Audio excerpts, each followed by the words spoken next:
IP addresses.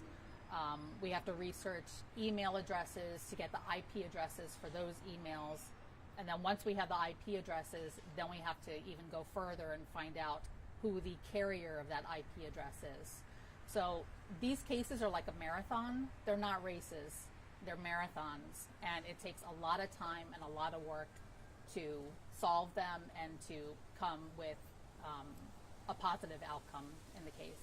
I was going to say a lot of like scam, fraud type stuff goes unsolved because of just how good some of these people are at doing it. But in this case, you guys were onto him and you found him.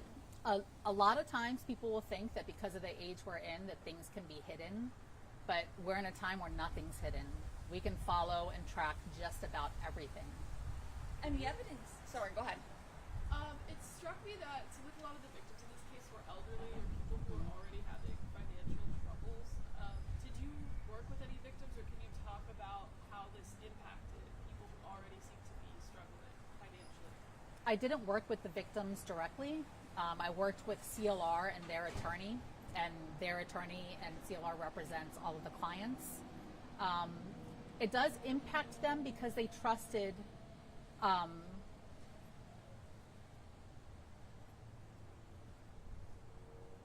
even though I didn't deal with them personally, this is something that affected them because of their finances. And they're already using a debt consolidation company, and now they have someone who's stealing from them.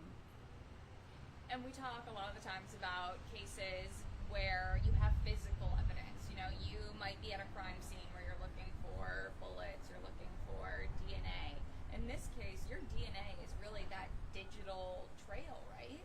That's right. The digital trail in it is what we focus on nowadays. So the digital trail is essential to the investigation. That's what we have to follow every single aspect to find out who did it. Again, we're in a day and age where everything is electronic. However, there are ways to follow that digital trail, and it usually does lead to a suspect. And did he allude to anything when you guys talked to him? Did he confess to anything? He didn't confess to anything when he was arrested by Clearwater PD. He preferred not to speak. Okay. And so what does this kind of crime carry? I mean, I'm sure that there's varying degrees of a sentence, but how serious is a crime like this? It's very serious when you're dealing with fraud and identity theft. He was charged with a number of things. So he was charged with fraud, organized scheme to defraud, identity theft. And some of those identity thefts that he committed was not only against living people, but it was also against people who are deceased.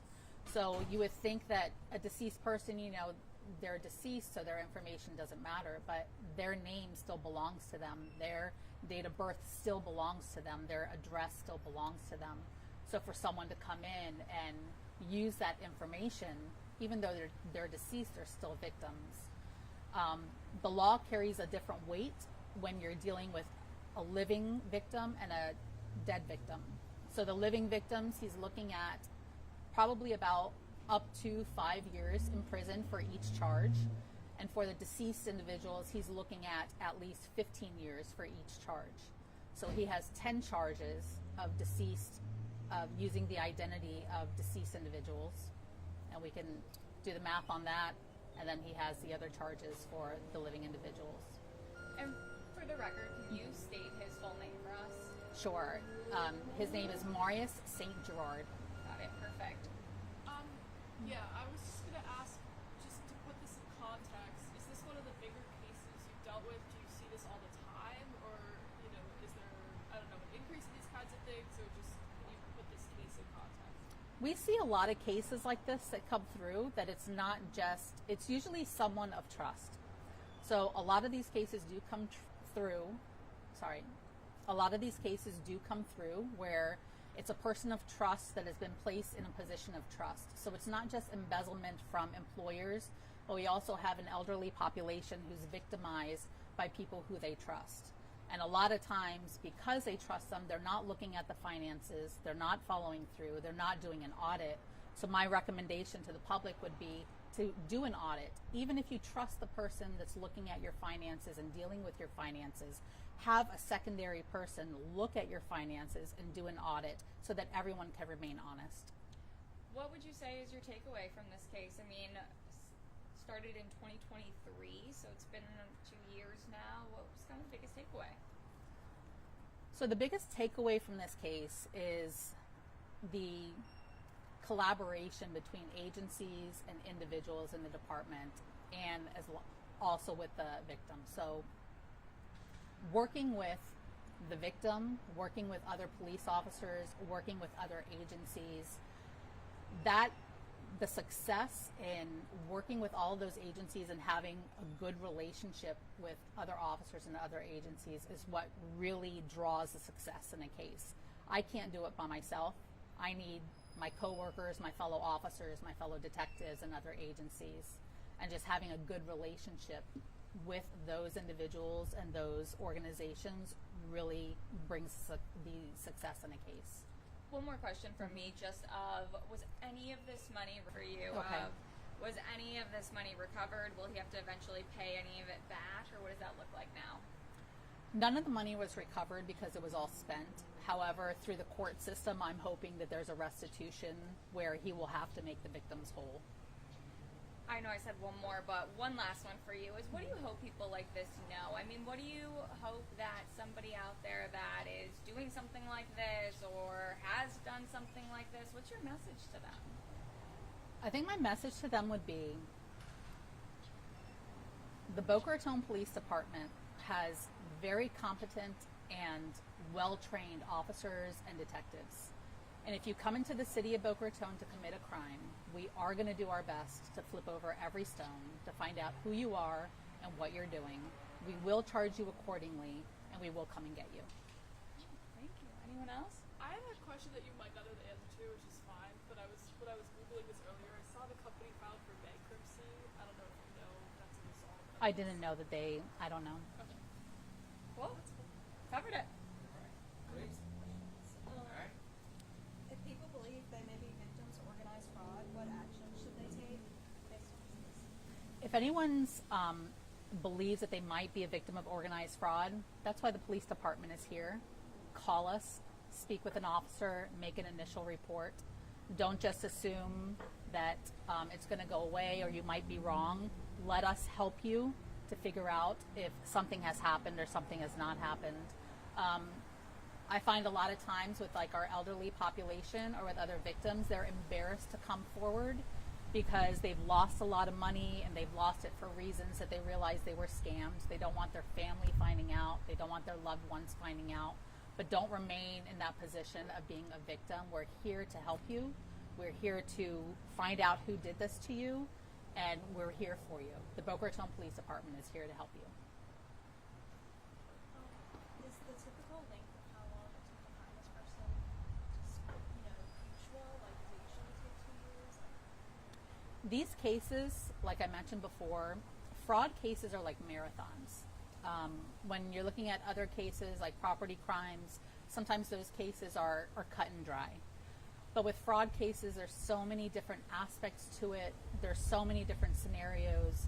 There's the digital world. There's financial statements we have to look at and analyze. There's a lot of numbers, a lot of interviews. So financial crime cases particularly are marathons. So it takes a lot of time, and we want to do our job right. We want to do it well, and we want to have a victorious outcome in the end. So we don't want to take any shortcuts. We want a good, solid case. So yeah, with these cases, normally fraud cases take a very long time. And you said 15 deceased victims, 10 alive victims, is that right? We had about 35 living victims. I'm sorry. No, we had 35 victims. About 10 of those were deceased, but he did try to access additional victims' files. So while there's 35 that he was charged with, there's an additional 15 that he attempted and didn't succeed. From your perspective, what allowed the suspects to continue this activity for so long? I can't speak for Mr. St. Gerard's thoughts or his reasons for doing it for such a period of time. But what I've found in these investigations is that the people committing these crimes are comfortable. No one's following them. No one's paying attention to what they're doing. And they're just doing it for whatever reasons they're doing it for. It's that layer of hiding behind a screen compared to doing something openly in the public where you have witnesses of they're doing it, where they could just appear to be doing nothing, but it's happening behind the scenes. Absolutely. And a lot of the crime is being conducted from a computer. So you're right. They're not out in the public. No one's witnessing them. And they're usually in private in their own offices. Is there anything that you need from the public at this time? I don't need anything from the public. Just a recommendation is just pay attention to your finances. You know, people work very hard for their money.